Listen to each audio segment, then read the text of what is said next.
What is Figma? If this guide helpful, don't forget to like and subscribe. Figma is a cloud-based design tool where you can create your own design projects or collaborate with a team on shared designs. To begin using Figma, open your browser and type in figma.com on the search bar. Log into your account, or if you don't have one, you need to create one first.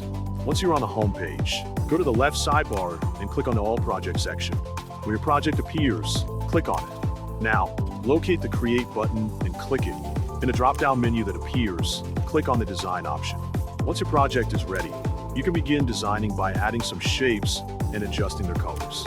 After setting up your shapes, you can add text and adjust its size and font according to your preference.